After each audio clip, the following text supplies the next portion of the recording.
Hi everyone, you're very welcome to the Christmas YPN. Really happy to see some familiar faces and maybe some new ones as well. This is the last YPN of the season. Everyone's very sad to hear that. But thanks so much for coming in and to have a bit of mulled wine, chats, and to listen to us speaking. Cian has allowed me, as he's usually the chair of the YPN, to moderate this discussion tonight, and he's taken a bit of the spotlight, so really happy to be here. So just to introduce my fellow colleagues on the stage, we have Cian FitzGerald, who is a senior researcher at the IIEA. He specialises in defence and security, as well as foreign policy analysis. His research interests also include geostrategic competition, with a specific focus on irregular and hybrid warfare. And then to my right, we have Dr. Barry Colfer, who's the Director of Research here at the IIEA. He has a much longer bio, but I won't go into all that. Just a little quick housekeeping rule that everything's on the record today.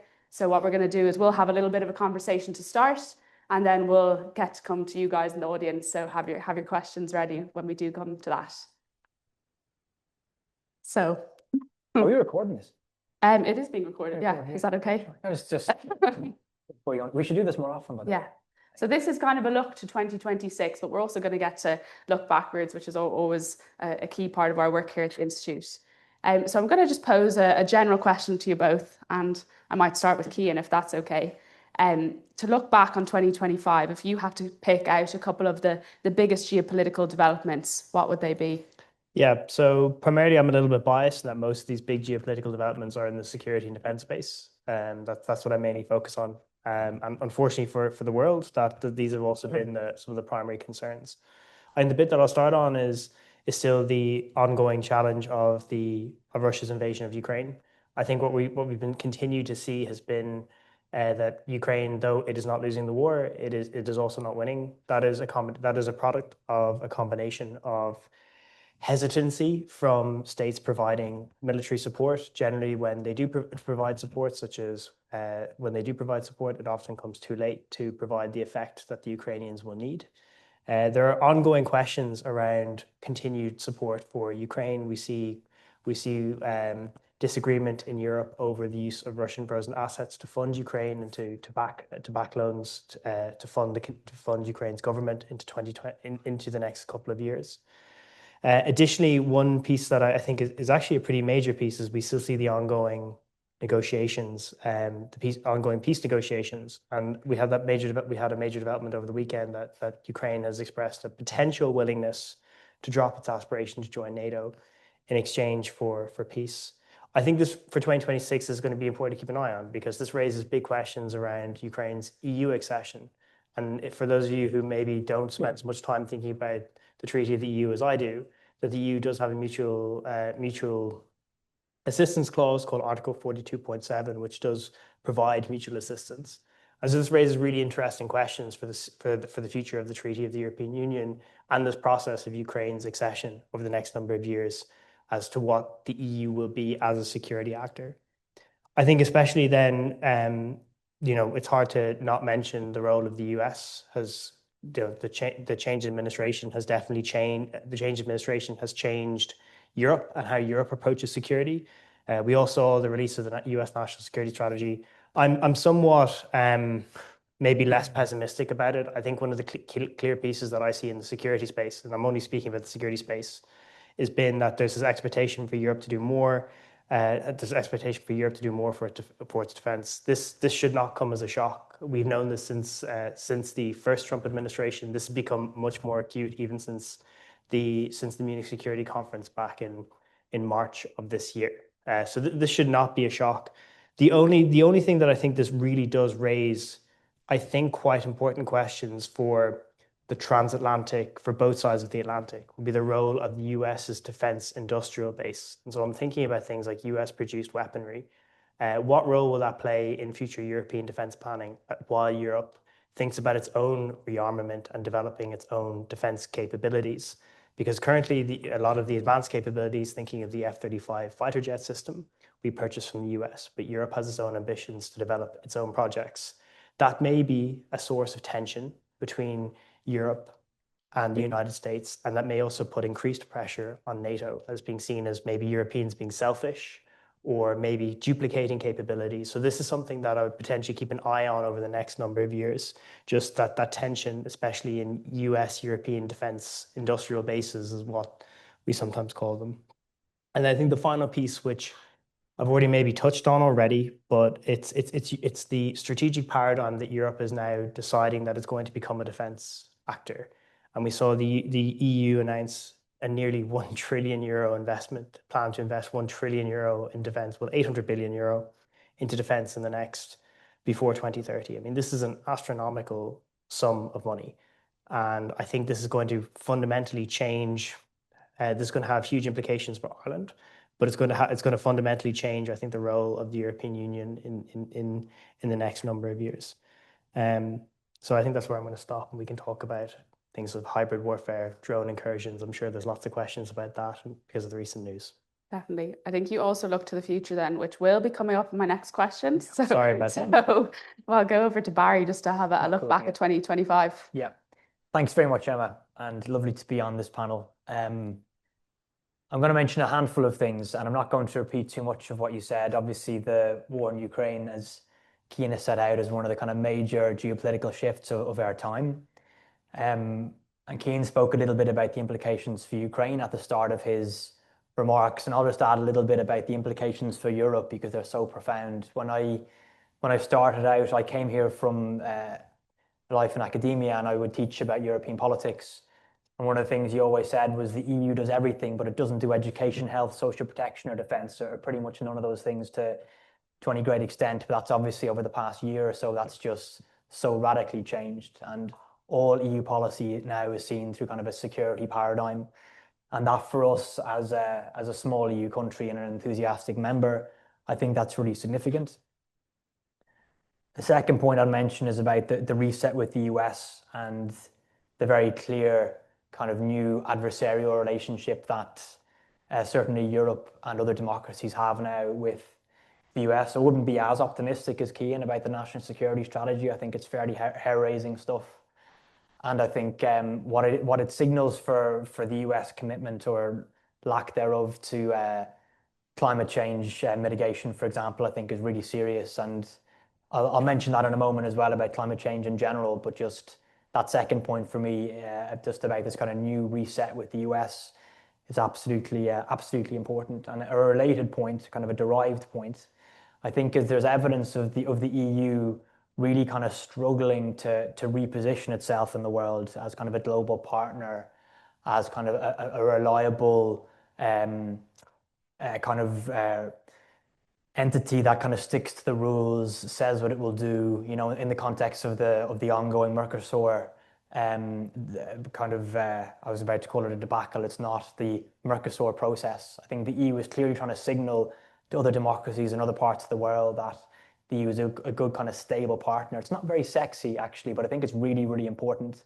when you look at the state of the world for the EU to try and hold that kind of position as kind of a reliable, trusted, predictable partner, and that clashes rather violently with other parts of the world in terms of public policy.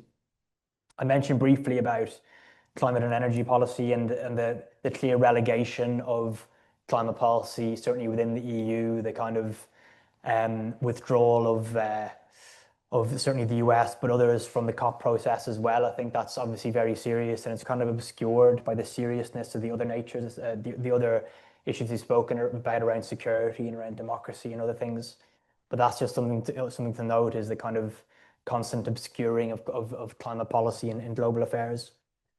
But ultimately, I try to think how best to describe what it is that happened in Gaza. Like it's hard to call it a peace of sorts. Like the shift of gear and what's happening in Gaza, I think, is obviously really significant and really important, obviously for the people of that region and just the immense suffering and the atrocities that have taken place around it.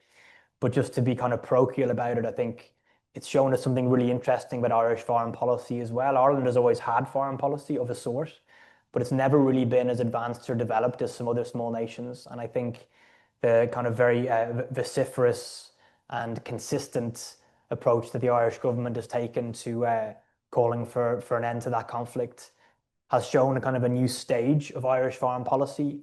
But it's also shown, and we know this from kind of knocking around government buildings, that it's also shown that like this comes with a certain price. That if Ireland as a small democracy, a neutral country, wishes to assert itself in such conflicts, you're going to end up in at the very least difficult conversations with peers and friends. And you can see that in the relationship Ireland has with some allies and peers, that the different approach to that conflict has created questions or raised questions for how Ireland should conduct itself as a foreign policy actor. And I think as kind of foreign policy analysts, that's really interesting and certainly really welcomed. The final point I'll mention, and it's very parochial, but people who know me will know it's something I'm very interested in the UK and British politics, and it's something, it's the only country we have a border with here, so it should matter to us. And just the kind of the struggle that the relatively new British government is enduring, the kind of inability to meet the expectations of the electorate. This is reflected in other countries too. If you look at the likes of France or Germany, other great democracies, Chancellor Merz is polling idiosyncratically low, almost by kind of the history of polling in terms of how consistently unpopular he is, especially as a new German chancellor. And there's just kind of examples all over the place of democratic leaders really struggling to cut ice with their citizenry. And I think just in the case of the UK, that's so very clear. And I just hope kind of someone in there knows what they're doing, because the situation looks pretty poor for a relatively new government. I'm not going to preempt your final question, but I'll say something more about that when we do get to it, Emma. Yeah. If anyone's wondering what an IIEA lunch break looks like, this is it. With a little bit of food sometimes. But on to my next question, then we're still looking back, but looking at some standout IIEA moments that we had in this past year that really kind of captured those geopolitical contexts that we're talking about. We might reflect on them. Yep. Me or Barry? I'll go for it, Cian. Go for it, yeah. Bring your boots. Yeah, so I actually think that the main there's two maybe in the defense space that I think were very, very rewarding. So the first was we actually hosted a launch of the EU's white paper on defense, where for an Irish audience, this was the launch of the EU's plan to spend 800 billion euro on defense. So this, for those of you who maybe are spending less time with this, it's actually quite an interesting piece, because it touches in nearly every part of European policy. So the first was that the EU is planning on spending 650 billion euros by enabling basically enabling more fiscal space in member state budgets. So this is just to allow member states to spend more money on defense, so long as it's being spent on defense. The second was is something called the SAFE program. So this is 150 billion euro loan system that, backed by the EU's European Commission's kind of AAA borrowing capacity. So it provides quite cheap, quite relatively cost-effective loans for most of the European Union's member states. Very, very interestingly, and I'm just taking this excuse to mention this, very, very interestingly, they're also allowing some third countries. So the UK has been in negotiations, so those negotiations have collapsed. Canada has also been involved in those negotiations. Turkey is interested. India is interested in this loan system. This is borrowing to make capital investment in your own militaries. The loans will be paid back, I think, over like 50 or so years. Why this is significant is that this system has actually given the European Union quite a lot of geopolitical leverage. And it'll be really, really interesting to see how Europe uses this tool, but also whether or not, because defense is such an existential issue, how the European Union, and I know I'm looking forward again, but how the European Union uses instruments such as this for leverage in a more transactional world. And then the final bit, which I think is quite interesting for any of you who are working in banking, is that the final piece of this puzzle of the three pillars of how Europe is going to pay for its defense is something called the Savings and Investment Union, which is basically to create a common European capital market. So how does Europe use its private capital savings, and how does it put those towards defense projects? Now, there are, of course, concerns that the Savings Investment Union doesn't quite exist yet. And if you're putting such an existential issue, such as the security of the European continent, on a policy project that doesn't exist yet, there are potential issues there. The second project actually happened last week, which was myself and Barry published a paper in partnership with Deloitte on looking at the whole of Ireland's national security. And so we had quite a major launch last week in Collins Barracks. But what our paper, and we can discuss more questions about this, but our paper looked at a number of business leaders, people from government, pretty much every facet of kind of policy making that we could possibly gather to discuss the threats. And some of them are more obvious, right? So it's like cybersecurity. People are concerned about subsea cables. People are concerned about electricity. But more interestingly, what emerged was concerns, like sincere concerns around espionage was something that emerged that was quite interesting. You know, people from private organizations saying that they've been targeted by foreign intelligence agencies. That was something that was quite interesting. Secondly, what also was quite interesting was people were genuinely concerned about the security of the ports. And it was put in very stark terms of, you know, pretty quickly, if there was an incident in Dublin port, we would start running out of food, like within 3 or 4 days. So suddenly these things become quite near, and it gathered a lot of headlines. But what was really, really interesting was being able to feed into something like this without trying to kind of generate panic. So those are the two real highlights. I know you asked for 3, but I can only come up with 2. But they're 2 good ones. 2 is enough. Yeah. Yeah. Barry can add to that and make Yeah, I'll 3. take your extra one. Yeah. Yeah. No, thanks a million, Emma. And so for context, this is such a nice place, an interesting place to work. We do 100 public events a year, more or less. In 2025 we did, and we do about 60 private events. So that's when there could be a politician or delegation or some kind of a journalist or an academic is in town, and we just meet them to literally talk. Sometimes it's to try and explain Ireland to them because they're here on a mission, and sometimes it's just to kind of learn about whatever work it is that they do. And alongside that, we have about 40 publications, all of which they're all available on the website, as you know, in podcast form or downloadable in case of the publications.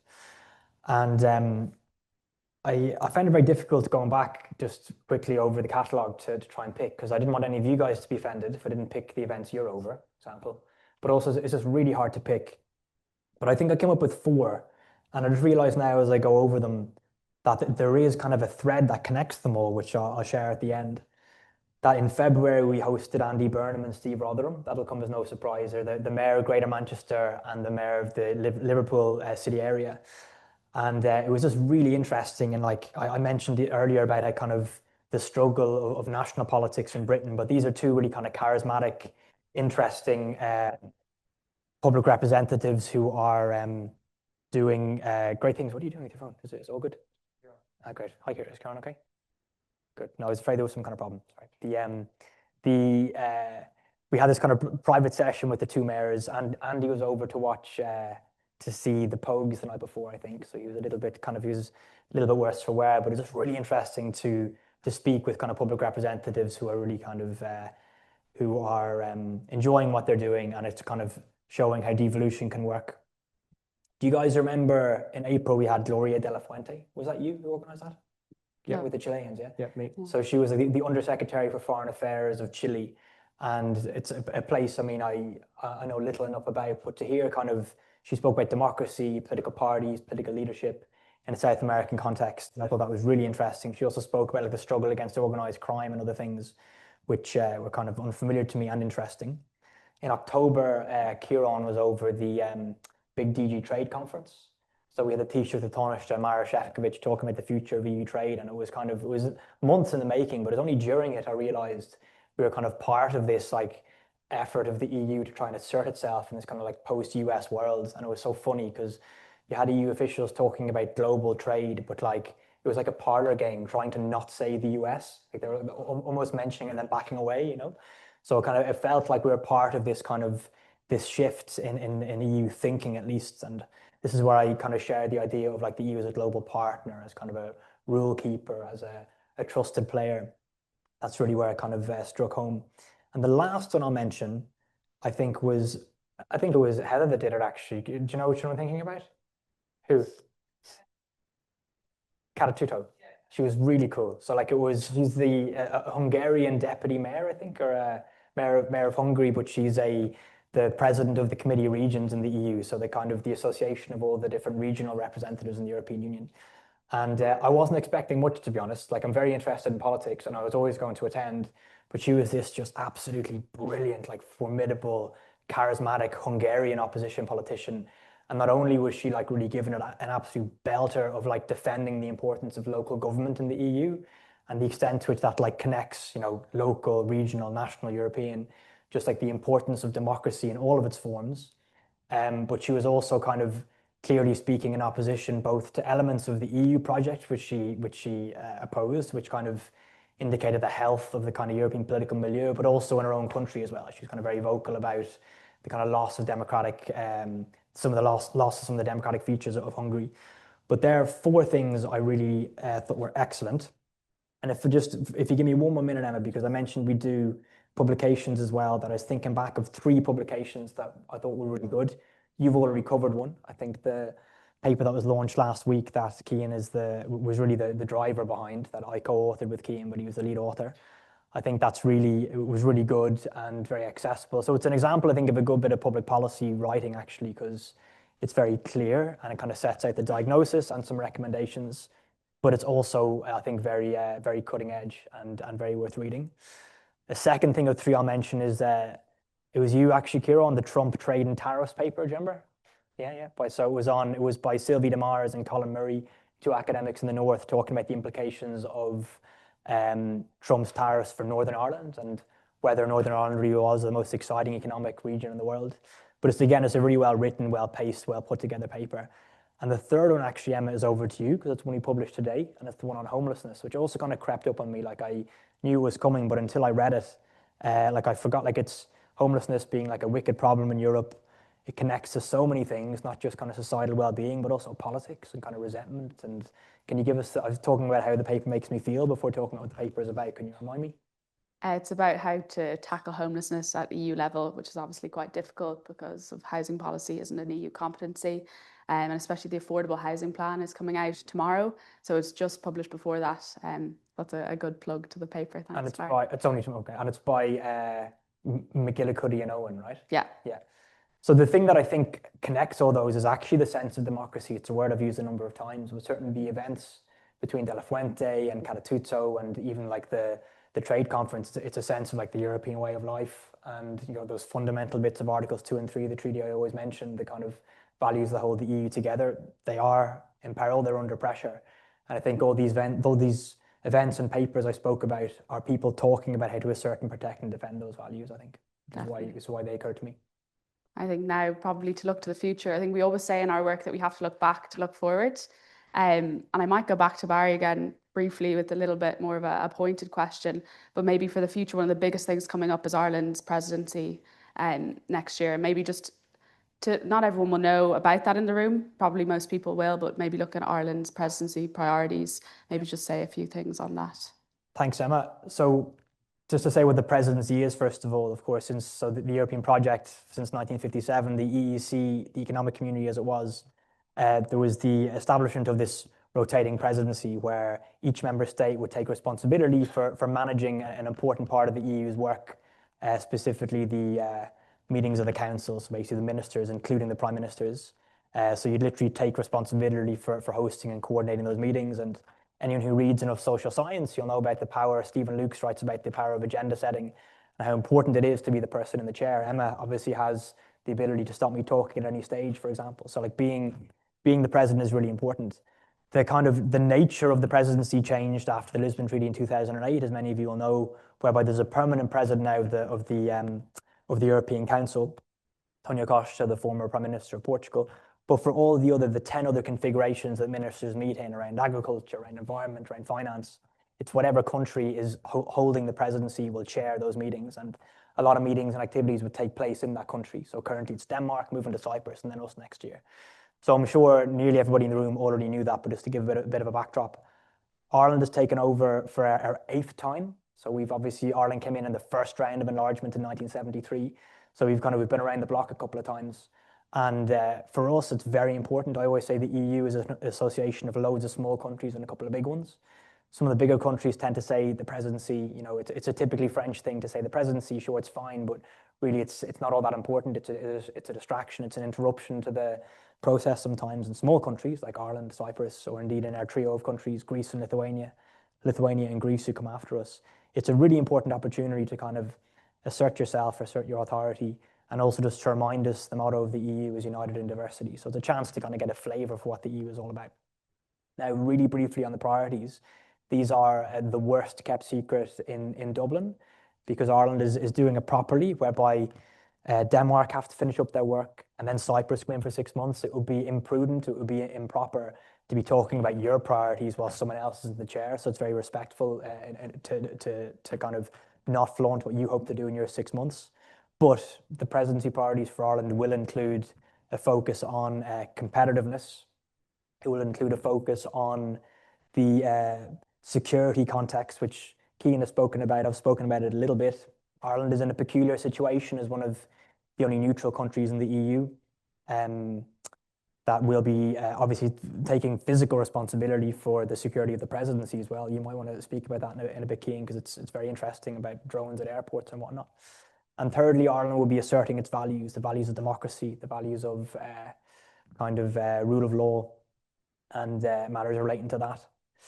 I think one thing, if I can just give one thing about what might happen under the presidency, which will be really consequential and really important, that for me, I'm very interested in where the EU ends. So what's the point where the EU, you meet something else? Charles de Gaulle said it was the Urals, as others have said. So it's kind of already into Russia. We're obviously at a point where the costs of not enlarging, so we have 27 EU members, there's a bunch of countries on the fringes who want to join. And it's possible that Ireland, as kind of a credible success story of enlargement, when I was born, Ireland had 50% of the EU's GDP. I always like to remind myself now it's one of the wealthiest countries in the world, not just because of our EU membership, but partly because of it. So I think Ireland is a kind of a proven enthusiastic supporter of further EU enlargement and indeed of enlargement to Ukraine. So it's possible that Ireland will be able to at least lay the foundations or kind of focus in terms of its discourse on enlarging and ensuring that the EU is a project that continues to grow. The next member would probably be Montenegro. But that is something I think that will be a hugely positive thing for Ireland, for Europe, and indeed the wider region if we were able to kind of at least move forward on enlargement over the course of the presidency. And I might ask just a follow-on question to Cian really quickly before we go to you guys in the audience. So if you have your questions ready, but just following on from that on Ireland's presidency priorities, Barry mentioned the defence side of things. I'd be interested to hear you speak about kind of the realistic line for Ireland in terms of engagement on those issues, especially as there's this move towards deeper EU defence cooperation, you know, both politically and militarily. Where does Ireland sit on those issues? Yes. So, I mean, I think the first piece is it's always worth kind of mentioning. I mentioned this Article 42, I mentioned this kind of piece of Article 42.7, this piece of the Treaty of the European Union. And one of the specific carve-outs that it has is it does actually enable, or it does kind of allow for the specific character of an individual country's security policy. But what's also quite interesting is that while Ireland doesn't have a constitutional bar on mutual defence with NATO, it does have a constitutional bar on mutual defence with the European Union. So Ireland's kind of neutrality, the bit that's really, really in shine is that Ireland's neutral with regards to the European Union. But I think overall with where the EU is going is in terms of defence is a lot of the capabilities that it's looking at developing are primarily in the industrial space. So it's both kind of how do you pay for factories, it's how do you develop the finance for investment, how do you maybe support research and technology and innovation. So a lot of this also is coming out of either some EU borrowing. So I mentioned the SAFE program, but a lot of this is also coming out of the EU budget itself. As part of the presidency, we'll have the next round of negotiations for the EU's budget, the multi-annual financial framework. And that's a budget we're contributing to. And so there's projects such as the European Defence Fund, which is about an €8 billion fund now. I expect that to grow for research and innovation in defence. We're contributing to that budget. But currently there's some bars such as we don't have a security clearance system adequate enough to claim EU funding. We have some bars on the ability of Enterprise Ireland to support dual-use technology companies. So companies that there's a civilian application for their product, but also a military application. You know, some AI companies, some cybersecurity companies. You know, it's not guys making bombs and bullets, but you know, people are making drones or using artificial intelligence. Those companies are not being able to support it. So in practice, what this means for us is that if you're that for you as a taxpayer that's paying into this EU budget, that Irish firms is no way for us currently to get that money back. And I think that represents a little bit of a challenge that while progress is being made, it's still being made too slow by policymakers. So I think just on that piece specifically, what I would like to see is more engagement, because currently we're paying for this already, but all we'll be doing is paying for others. So this is paying for others. Separately, I think there is this real question now with this drone incident that happened last week during the Zelensky visit, that this really should be raising alarm bells as we go into the presidency, that there's a real likelihood here, and I don't want to be making predictions, but I want to kind of talk about like possible scenarios. But there's a real likelihood based on what we are seeing that there would be attempts to highlight Ireland's already known defense limitations and defense gaps. And drones are a very good way to do that because they're very deniable. It's very hard to prove who's operating them and who's doing them. As details have emerged very slowly over this incident during the Zelensky visit. If you remember that this was sort of initially leaked, there was very limited government communication. That gap in information was really, really exploited. That could really be exploited. So that represents the problems. But then the other bit that's now increasingly emerged was how close these drones were to Irish Naval Service vessels, that they were within about 500 meters, that the vessel did not have a radar tracking capability. So they literally would have had to fire into the sky using their eyes. And these guns are capable of firing miles into the air. The reason they didn't fire was there's concerns about hitting aircraft above. So just in terms of like what capabilities we're not buying and how slow we are in buying counter drone capabilities, there's really real risks as we go into the presidency. And I know what I'm sure we're going to be reading now in the next number of months, that we're acquiring capabilities, and there'll be, I'm sure, much newspaper articles about it. But everyone wants counter drone capabilities right now. And so they're either going to be very expensive or it's going to be very difficult to acquire them in the numbers that we need. And that really raises questions about how can we rely on our friends and partners to support us in that. Thanks, Cian. Can I get an idea of how many people have questions? Because I have one more question I want to put to them. If anyone has a question, now it's time to put your hand up, just so I get an idea. That's great. And if you come up with one in the meantime, that's perfect. But just again, going back to the looking forward to, and this can be a nice short answer, just so we get an idea of the range of things that we can ask our panelists.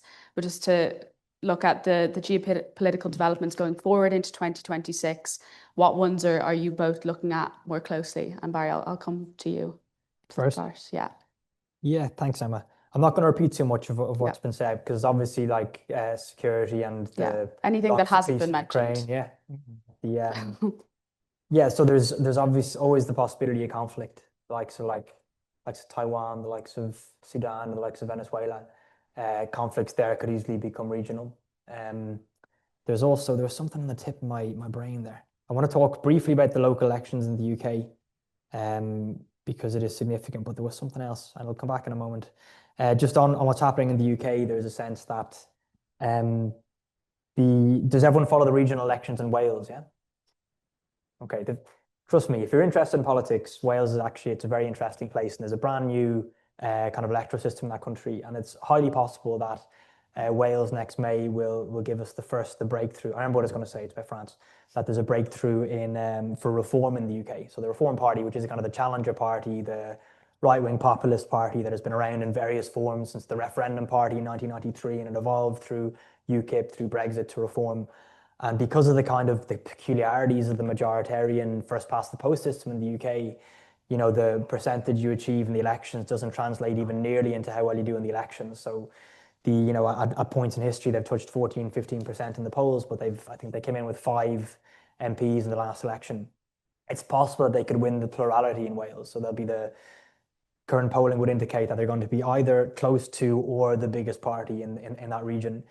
And so whether they'll govern, it's still unlikely. There's likely to be a coalition that would keep them out. But in terms of the UK, I think that's a critical juncture when you have this kind of really major kind of challenge on your doorstep. Whether that means not on your doorstep, within your house, whether that means there's any likelihood of there being a reform prime minister or a reform government in the UK, I'm still very, very much unsure, yet to be convinced. But I expect it will turn the dial in the UK. And what happens when that happens in a country, if there's a challenger party, you can either try to ignore them and say they're bad.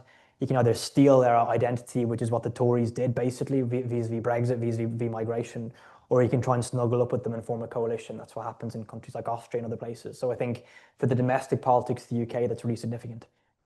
The other thing I was going to mention, all the other things are already mentioned about relations with the US and security. It's the elections in France, because in 2027 we're going to have the presidential election in that country and like wishing our lives away politically. But it's already been spoken about and been covered for people who follow France, but it's going to really kind of heat up by the middle of next year. And Europe can sustain a government in Italy that is at odds with the European project, or in kind of a smaller country like Belgium with the Flemish nationalists in government, or other places. But France, that's just a different order of magnitude. You know, France is when the project started and Germany was divided. Famously, I've often quoted it. Madeleine Albright, the former Secretary of State, said to understand the EU, you have to either be a genius or French. You know, like France has been there from the start, and so much of even the language, like the rhythms, the ways of practice in the EU are so distinctly French, and it's always been kind of that Franco-German alliance has been the kind of like the backstop for the European project and European integration. And if that's kind of called into question, because I'm assuming again there could be anyone who wins that election, it's years out. But if there's a victory of the Rassemblement National, the kind of right-wing party in that country, who moved from being in favour of France withdrawing from the EU, and then everyone saw how difficult it was for the UK, notwithstanding that country's strong public administration, how difficult it was to withdraw, to now being stay but change, stay and reform. And if you have a French government who's like really at odds with some of the fundamentals of the European Union, I think that could be really, really significant. And that would be next year. Yeah. And Cian, do you want to add anything to that? Or? Yeah, I think one bit, and I think I'm potentially going to be a little bit of a downer.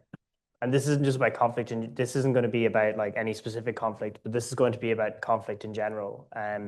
So when I started this job in 2021, and this is right before Russia invaded Ukraine, and war was generally understood as something that was kind of done by professionals. If you remember, Boris Johnson said that the age of large tank battles in Europe was over.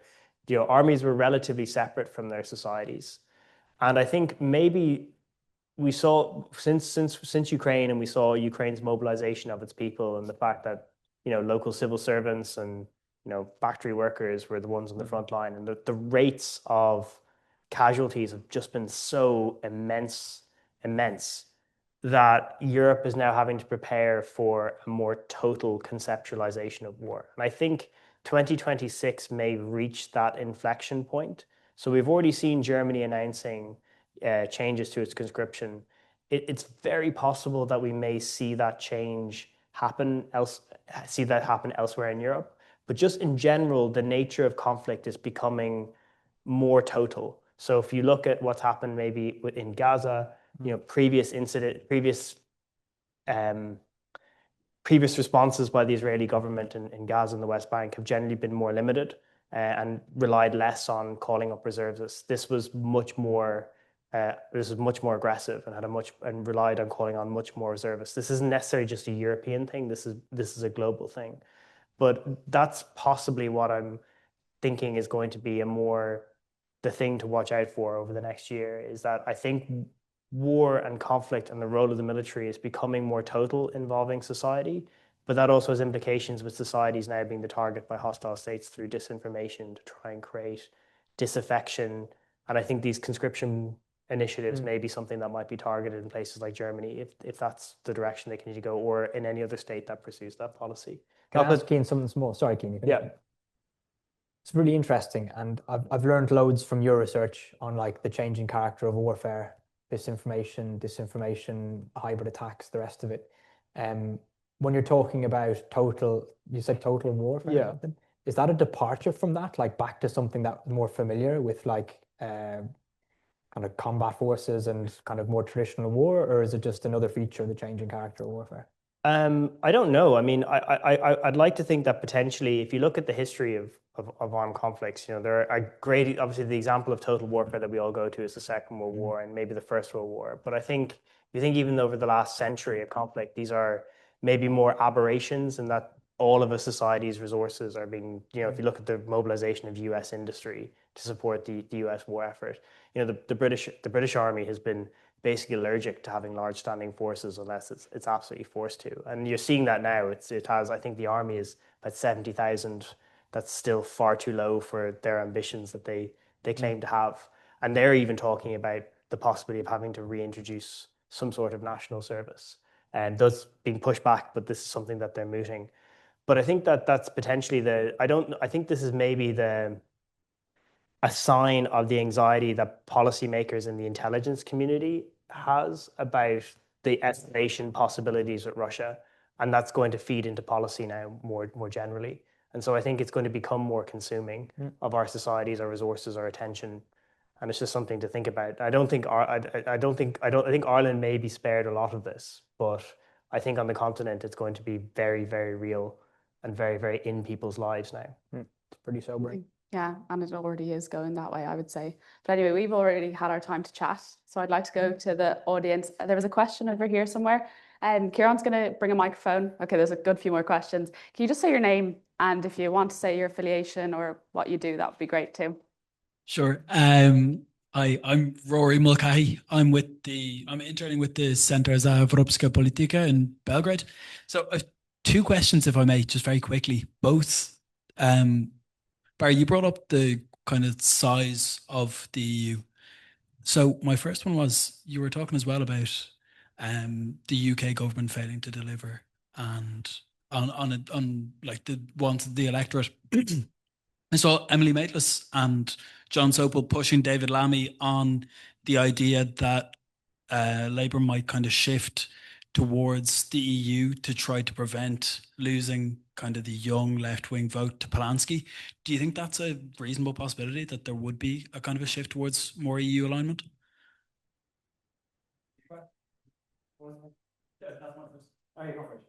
Do you want to ask the second one? Sorry, can I ask the second one? Then the second one was just, when you're saying about EU presidency and enlargement, what kind of model do you think we're going to take? I know obviously it's not something that is being massively talked about, as you said, but like, do we have a general idea of what the government kind of wants to do in terms of promoting enlargement? Is it focusing on Ukraine? Is it focusing on the Western Balkans?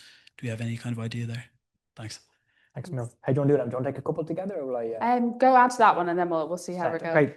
I'll try and be quick. Thanks a million, Rory. That's a very cool internship. Are you doing it remotely? No, I'm starting in January. Very good. So in terms of the UK shifting to the EU, the UK has absolutely already shifted to the EU. I worked in British politics for a number of years, including during the psychodrama, right? And so I think I can answer that in two parts. One is there's been a very clear reassertion of the UK's goodwill towards the EU, and that's to be welcomed. There's been a reset with Ireland and indeed with the EU. There's these various kind of interparliamentary groups, for example, that have always existed since the TCA, the Trade and Cooperation Agreement, but they were essentially neglected under the previous administration, and the Labour are taking it really seriously. So that's good. They're talking a good game. If your question is about the UK joining, it is a generation or generations away, in my view. And I think it's easy for me to say that, but I just think if you just look at the evidence for the UK to join, it's a big country. They would probably get a certain amount of a carve out, but any EU member state has to take the entire acquis. And we learned that very clearly, the acquis being the collection of the EU's laws and policies and habits, that you can't pick and choose on your way in. You can pick and choose when you're in already. Sweden, Denmark, Ireland, the UK, others have all done that. But now the rules are pretty clear. You'll adopt the euro, you'll adopt the social chapter, you'll be a full member of the EU. So I think for now that's too much for either side to bear, to be honest. In terms of our approach to enlargement, again, I think I have two parts. Enlargement will be merits-based. It'll be based on, there's the Copenhagen criteria, there's the different things that countries, including Serbia, are aspiring to kind of performatively show that they're meeting the constitutional expectations of the EU, and that isn't going to change. In terms of Ireland's approach, there are two things happening there. Our support for Ukraine is sincere and it's consistent, and it's partly diplomatic support in lieu of other hard support. Now, Ireland has done loads to support Ukraine, and I think the government does an okay job at advertising the support for the EU training mission in Poland. How much was announced when Zelensky was here, an additional X 100 million euros, and also the fact that outside of a country that shares a border with Ukraine, Ireland has taken more, I think the second most Ukrainians who come and live and are safe here than any other EU country. So Ireland, it's been part of its kind of mission to support Ukraine, given the constraints of our neutrality, that it's kind of a vociferous supporter of Ukraine's membership. But in terms of the Western Balkans, that's just part of the EU story. I think there's a specific case when it comes to Ukraine because of that country's context. Pat Cox famously said and wrote for us, don't forget Ukraine is large, agricultural, and poor, right? It's a difficult country to integrate with the EU, but given the context that country is in, there's sincere support for it. The smaller countries, the Montenegros, the North Macedonians, Serbia is a slightly separate case, but these other countries, Ireland just sees them as part of the EU story, and so it's kind of a firm and consistent commitment to them. I'm going to take two questions together now, so I just get people's hands that were up. We'll take these two questions here from Depot and this guy. Yeah, thanks very much, guys. It always struck me when the focus of the EU was primarily around economics. Ireland in recent years has been a bit of a kind of sweet spot in that it could kind of play the game of the more fiscally tight-fisted northern countries, but could also sympathise with the southern countries that had been through the bailout programme, and it had a good kind of position within Europe. Whereas if the focus of Europe shifts to defence, Ireland's position is seen very much as an outlier and is kind of on the periphery. And do you think there's a real danger of Ireland losing influence in Europe as a result of that? And if so, what kind of gestures or measures would need to be taken for us to be seen as being serious on defence? Would it be the triple lock? Would it be more funding, neutrality, and to get ourselves back in a position where Europe doesn't think we're maybe naive or peripheral on this issue? Thanks. And then we'll take the other question here. That might be a good one for Cian to answer. And then Hi, Barry, you opened the floodgates to UK, so I'll just dive in. I think I just want to talk more about about the UK elections and like more specifically, like, do you think the reform trends would seep into Northern Ireland? And do you think that there's a future where that would in turn seep into some form of rise in the, I'm picking my words very carefully, a form of rise in the people that try to imitate what reform is trying to do in Ireland? Like, do you see a rise in what reform is claiming to stand for in other parts of the UK, like we are seeing in Wales right now, in other parts of the UK that are not Northern Ireland? And tentatively, do you see anything like that in the Republic of Ireland specifically? Because my name is Deepo. I'm a keen observer of these things, and more specifically, how it affects developing nations. So that might make some sense as to why I'm asking that. thanks, Deepo. So do you want to start, Cian, with the first question, maybe? Yeah, sounds good. So I think defence is, of course, coming to much more prominence, and Ireland is under a lot of scrutiny as a result of this. If you type Ireland defence EU, you'll probably see a lot of criticisms coming towards Ireland. What I would maybe say just before I kind of go into this, which is, while there's a lot more scrutiny, there are, of course, really important things that Ireland provides for the European Union. I'm thinking specifically also around its good relationships with the United States at a very difficult time. I think that's a real piece of really something that Ireland can offer the EU. What I will also say is just how do I put this? I think it's very clear that there will be people who will try to maybe unseat Ireland's prominent position by using defence as a way to do that, given it's a new priority. Whether or not that takes hold, I'm not sure yet. What is very clear is that Ireland is simply not doing enough on defence. That much is very, very obvious, and that has very real consequences, and that will become more glaringly obvious if there's an incident during the presidency. What I'd like to see is, forgetting, Ireland's policy on military neutrality is pretty stable. It's very settled. I know that there's an overall question around the triple lock, but I think the real thing that Ireland really needs to start getting right is funding its own security. So if you saw last week, there was this 1.7 billion euro announcement for defence. That shouldn't be news, by the way. They announced a 1.5 billion budget in 2022 prices back in 2022. So the 1.7 billion in 2025 or 2027, 26, that's just keeping up with inflation. That's not a 200 million euro increase in defence. That's not really anything that, it's more of an announcement of more of the same. Ireland would need Ireland to be able to provide for proper, adequate air defence of the state, to be able to provide the capabilities it needs to be a good neighbour to others and to be able to protect itself. It needs about a 3 billion euro a year budget, and we still that doesn't seem to be There's a commitment to move to that, but on an undefined timeline. And so things are simply just moving too slowly. So I think certainly if Ireland was wanted to be able to maybe show that it's willing to engage, I think maybe making more ambitious defense budget targets would be helpful. Though of course, all budgets in Europe are strained at the moment, and there's multiple competing priorities. So I don't want to just say spend money on defense and take it out of something else. Thanks, Cian. We go to the second question. Thanks, Barry, Emma. I'm going to answer Thibaut's question. I'm going to add something to your question that I think Cian got it spot on, but I get the sense around government buildings, public representatives, senior civil servants. I think the problem you're trying to diagnose, I think, is acutely understood. And I think really kind of serious people operating around public policy in Ireland realise that there's a great opportunity for Ireland to lose friends and alienate people now if you don't get it right the way Cian tried to set out. So you're certainly onto something. Thibaut, right? Yeah. So in terms of what you ask about reform, are there people here from Northern Ireland?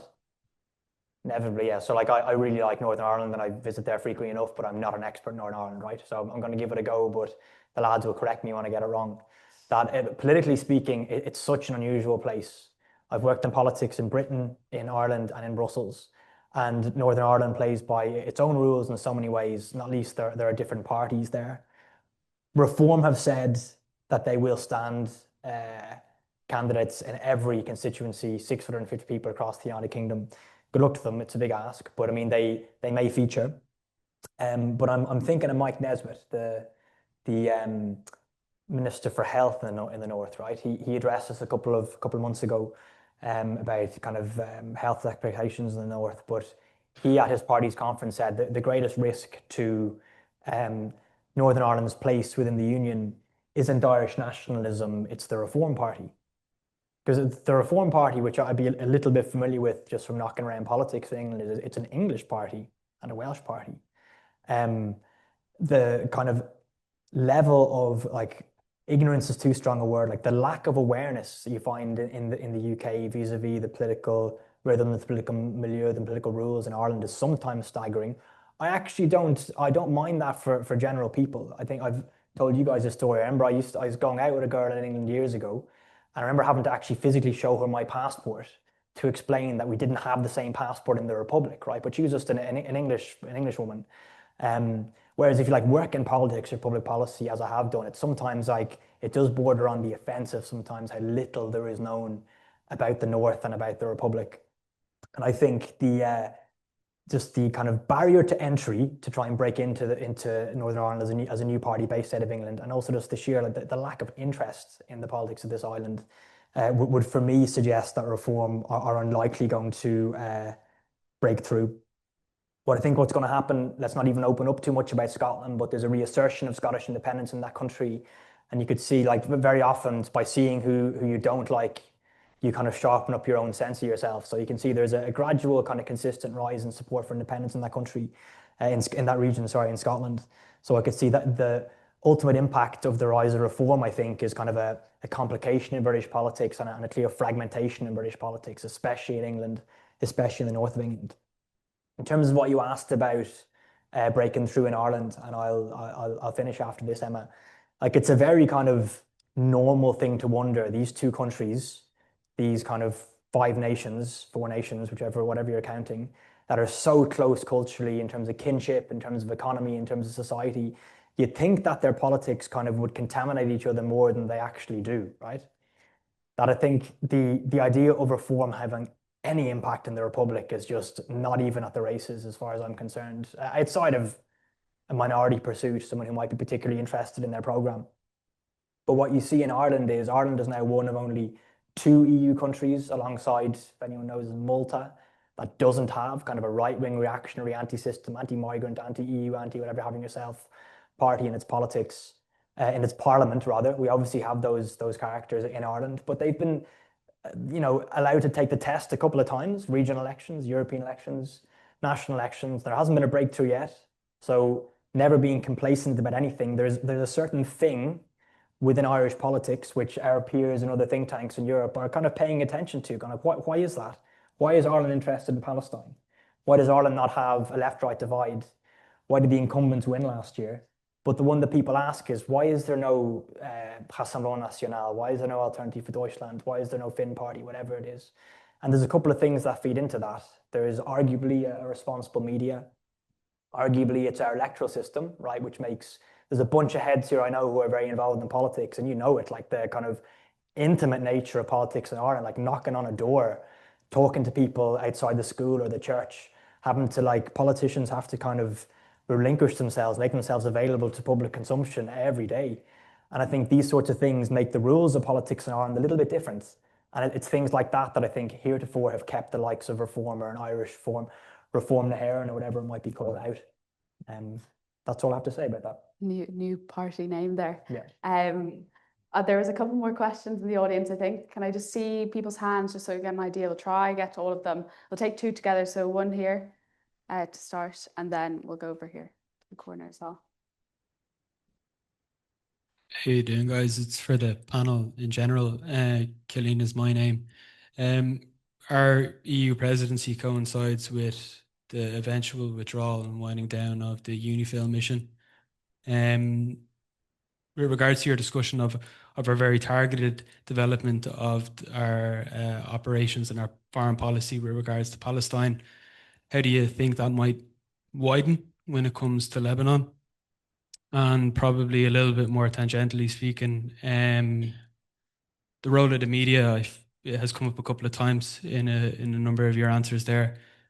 How do you think an incident such as any UN soldier, or specifically an Irish soldier, being injured or killed by munitions that might come from the United States through Irish airspace or through Irish airports to Israel, and maybe broadly and diplomatically, how might that affect that tripod between Irish, US, Israeli relations?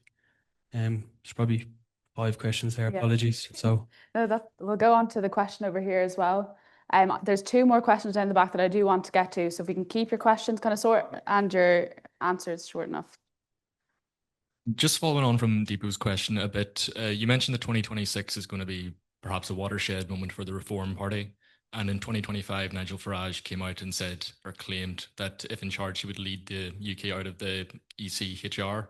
Obviously something that's embedded into the Good Friday Agreement. How do you see potentially in the future a Reform government or a Tory Reform coalition?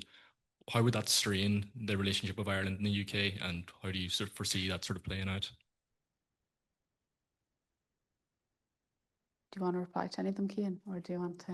I'm probably not going to take the Reform question. Killeen, there's a really interesting question. Yeah. You're better placed to answer that, and I'll take, what's your name again? I met you. Paul, I'm the post question. Cian, you go ahead and start. Yeah, great. So I think what's been really, really interesting here has been the sadness that's been expressed politically about the wind down of the UNIFIL mission. Ireland has been involved in some form of this mission, I think, since 1958. So it's been a really, really important mission domestically for Ireland. And so much so that there was for those of you who are maybe following this a bit less, that Micheál Martin expressed the possibility that maybe this UNIFIL could be replaced by an EU mission. I think what they're proposing is a training mission, not vastly dissimilar to the mission provided to the mission being provided to support Ukraine. So this would be, rather than providing the kind of security assistance that they do now in the south of Lebanon, that they'd be providing direct training to the Lebanese armed forces, as well as providing some additional material support as well.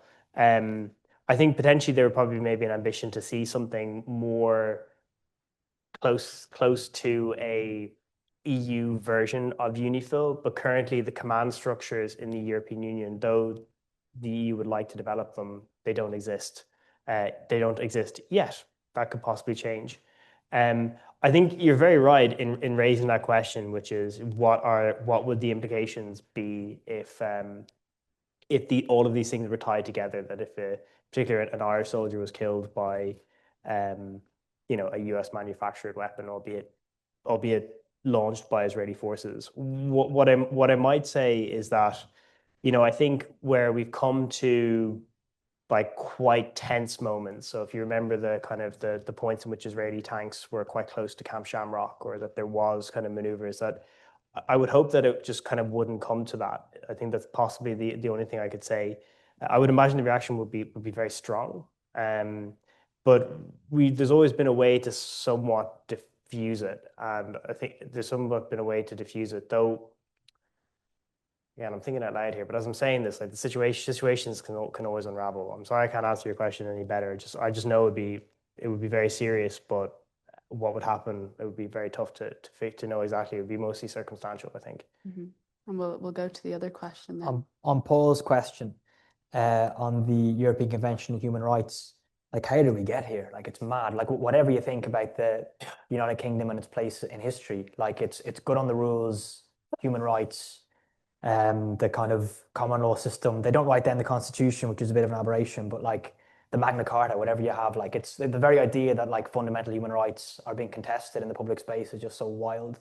And I have a very kind of like kind of pointy head answer to it, which is that like I have a feeling if the debate was ever seriously put, it would have to be reframed and like seriously discussed, taken in kind of evidence-based analysis of what is actually at odds with having an attachment to the European Convention on Human Rights. That it's only ever been it's featured in kind of political debate, and it's just the football gets thrown back and forth, and it's kind of code for all sorts of others. It's basically code for like having foreign judges of any kind interfering in British life, which that's just like red meat to a certain milieu in Britain. So I stand to be proven wrong, but like if the debate was ever had seriously, I really still believe I spend a good portion of my time in the UK, and there's a lot wrong there, a lot wrong here. There's still a lot of sensible people there, and I think once the question was seriously debated, and a lot was learned by the Brexit psychodrama as well about how not to do a public consultation on a complicated topic. That I'd like to think to be more responsibility and more kind of like serious debate. You're doubting me about responsibility, are you? Yeah, no, I'm still optimistic, Paul, but I think I can't seriously see a day where they would withdraw from such an important international agreement. And in terms of what you say about reform and potential reform government and relations with Ireland, like we're in the kind of realm of scenario of imagining a theoretical possibility. It could be a Sinn Féin government in Ireland as well, right? The only thing I would say, I guess, yeah, there's also two things I would say. Reform are like a nationalist party. So they like kind of the idea of like foreign policy, international relations, of like having kind of very clear non-porous borders between you and countries that aren't you. So I think actually on that basis, they'll probably be straightforward enough to deal with, like their retail politicians at the end of the day. The most difficult question as ever is the shared custody of the North, right? Of the Good Friday Agreement, which, as you said, underpinned by the European Convention. The fact that bits of it work, bits of it don't. The Good Friday Agreement talking about now, bits of it work, bits of it don't, and it requires the buy-in from all sides. And if, rather than being at odds with kind of Ireland or Irishness, like just being uninterested in it, I think that would be the biggest problem. I think just not having kind of a sincere commitment to making the north of Ireland, Northern Ireland work. I think that would be much more problematic than kind of it being like actively contested over. Think tankers can't do short answers, sorry. But there are two questions in the back. I know we're a little bit over time, but I would like to get those questions in just because you were waiting patiently. So this guy here, and there was another one somewhere, was there? Yeah, perfect. Quick questions, quick answers. Yes, thank you very much. My name is Shine Basuroy. I'm currently a master's student at UCD, and I'm currently in my 4th month in this country. So it's been new, exciting. My question would be that given the rise of military industrial complexes in Europe in general and the rise of protectionist agendas of various countries, what does that look like how does the narrative on immigration change at that point of time with, countries gradually becoming protectionist? How do we see the stance on immigration across Europe changing, or like in general, do we see an effect in immigration in general? And a second part of my question, I'll be really quick about it, is that given that Ireland will be starting with its presidency in the EU shortly, how does that change immigration in general for Ireland, perhaps, which now is becoming a very popular destination for immigration as well, especially from India? So that would be my question. Thank you very much. Thanks. And we'll take that last question. Thanks. Hey, everyone. I'm Stephen. Just a question for Cian. You mentioned earlier in the context of the recent drone incident, the potential future challenges in terms of Ireland receiving support from our friends and allies for bolstering our defenses. And I was thinking about the recent Financial Times article that gained a lot of traction regarding Ireland as being a weak link in Europe's defenses. And do you think in that context, perhaps that might be an incentive for our partners and friends to support us, given the potential knock-on effects for the rest of Europe if Ireland remained that weak link? Thank you. Thanks. Might start. Pardon? Was there a third question? No, I think, was there any pressing question? Someone did have their hand up? I don't think there was. I'll go to you first, Barry, maybe to answer the first question if you want to. Are you happy to take I'll take the immigration one, but do you want to do the industrial complex part of that question? That's what my thinking behind that was, actually. Okay, so I'll just talk about migration in general then, if that's right, immigration in general.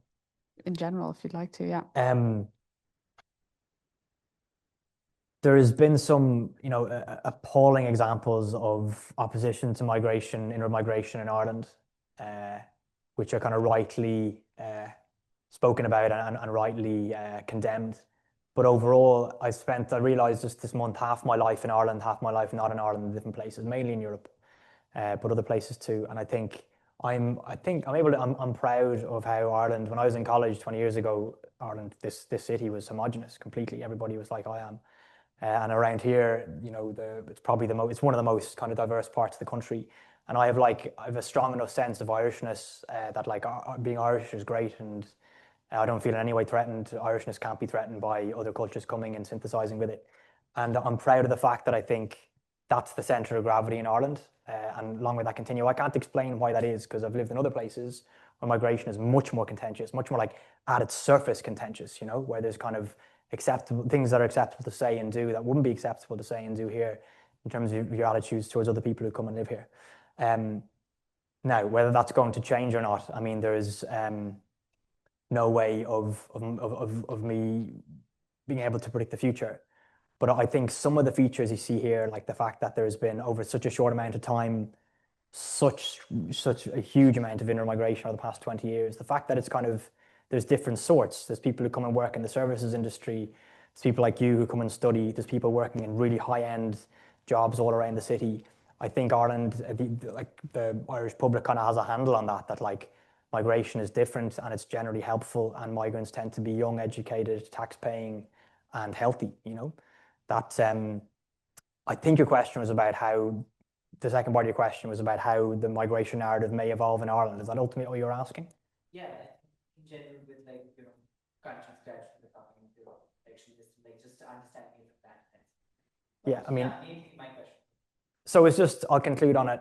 Ireland is rightly labeled as one of the most open economies in the world, and we realize that being open works both ways, that you can go and flourish and come back, and people can come here and flourish and stay or leave.